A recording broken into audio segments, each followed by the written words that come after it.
ಚಾಮರಾಜನಗರ ಜಿಲ್ಲೆ ಬಂಡೀಪುರ ಮತ್ತು ಕಬಿನಿ ಹಿನ್ನೀರು ವ್ಯಾಪ್ತಿಯಲ್ಲಿ ವಿಪರೀತ ಅಕ್ರಮ ರೆಸಾರ್ಟ್ಗಳು ತಲೆ ಎತ್ತಿವೆ. ದುಡ್ಡು ಸಿಗುತ್ತೆ ಅಂತಂದರೆ ಜನ ಏನು ಬೇಕಾದ್ರೂ ಮಾಡ್ತಾರೆ ಅನ್ನೋದಕ್ಕೆ ಯದ್ವಾ ತದ್ವಾ ರೆಸಾರ್ಟ್ಗಳ ನಿರ್ಮಾಣ. ಅದು ಏನು ಒಂದು ದಿನಕ್ಕೆ 12,000 ಕಡಿಮೆ ಇಲ್ಲ ಅಲ್ಲಿ ಪರ್ ಡೇ ಕಬಿನಿ ಬ್ಯಾಕ್ ವಾಟರ್ನಲ್ಲಿ ಅಷ್ಟು ದುಡ್ಡು. ಸೊ ಅಕ್ರಮ ರೆಸಾರ್ಟ್ ಮತ್ತು ಹೋಟೆಲ್ಗಳ ತೆರವಿಗೆ ಈಗ ರೈತರು ಆಗ್ರಹಿಸ್ತಾ ಇದ್ದಾರೆ. ದೊಡ್ಡ ಹೋರಾಟ ಶುರು ಮಾಡ್ತಾರೆ. ಅಹೋರಾತ್ರಿ ಧರಣಿ ಮಾಡ್ತೀವಿ ಅಂತ ಹೇಳಿದ್ದಾರೆ. ರೈತರ ಆಗ್ರಹದ ಬೆನ್ನಲ್ಲೇ ಅಕ್ರಮ ರೆಸಾರ್ಟ್ ತೆರವಿಗೆ ಈಗ ಸೂಚನೆಯನ್ನು ಕೊಟ್ಟಿದ್ದಾರೆ. ಮೊದಲು ಒಂದು 10 ದಿನ ಟೈಮ್ ತಗೊಂಡು ಸರ್ವೆ ಮಾಡಿ ಅದರಲ್ಲಿ ಯಾವ್ಯಾವ್ದು ಅಕ್ರಮ ಇದೆ ಎಲ್ಲನೂ ಡೆಮಾಲಿಷನ್ ಮಾಡೋಣ ಅಂತ ಮೈಸೂರು ಚಾಮರಾಜನಗರ DC ಮತ್ತು CEO ಅರಣ್ಯಾಧಿಕಾರಿಗಳಿಗೆ ಸೂಚನೆ ಕೊಟ್ಟಿದ್ದಾರೆ.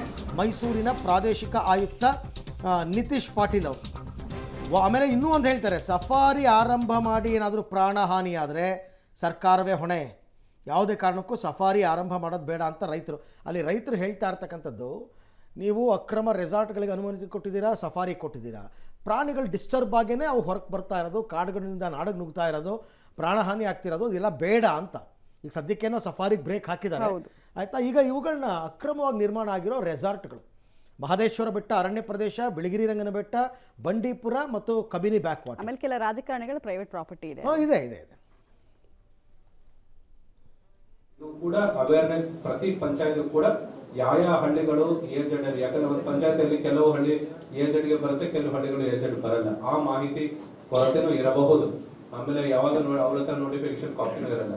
ಸೊ ನಾವು ಈಗಾಗಲೇ ಅವರಿಗೆ ಹೇಳಿದ್ವಿ, ನೋಟಿಫಿಕೇಶನ್ ಕಾಪಿ ಜೊತೆಗೆ ಈ ಹಳ್ಳಿಗಳು ಏಜೆಡ್ ವ್ಯಾಪ್ತಿಯಲ್ಲಿ ಬರುತ್ತೆ. ಇಲ್ಲಿ ಯಾವುದೇ ಒಂದು ಕಟ್ಟಡ ಪರವಾನಗಿ ಕೊಡೋಕ್ಕಿಂತ ಮುಂಚೆ NOC ತಗೊಂಡು ಬಿಟ್ಟು ಮಾಡಬೇಕು ಅಂತ ಅವರು ಕೂಡ ಹೇಳಾಗಿದೆ. ಮೊದಲನೇ ಬಾರಿಗೆ ನಮ್ಮ ನೀರಾವರಿ ಇಲಾಖೆಯವರು ಕೂಡ ಮೊದಲನೇ ಬಾರಿಗೆ ಬಂದಿದ್ದಾರೆ. ಎಕ್ಸೈಸ್ ದವರು ಮತ್ತೆ ಟೂರಿಸಂ ಅವರಿಗೂ ಕೂಡ ನಾವು ಟಾಸ್ಕ್ ಫೋರ್ಸ್ ಅಲ್ಲಿ ಇರಲಿಲ್ಲ.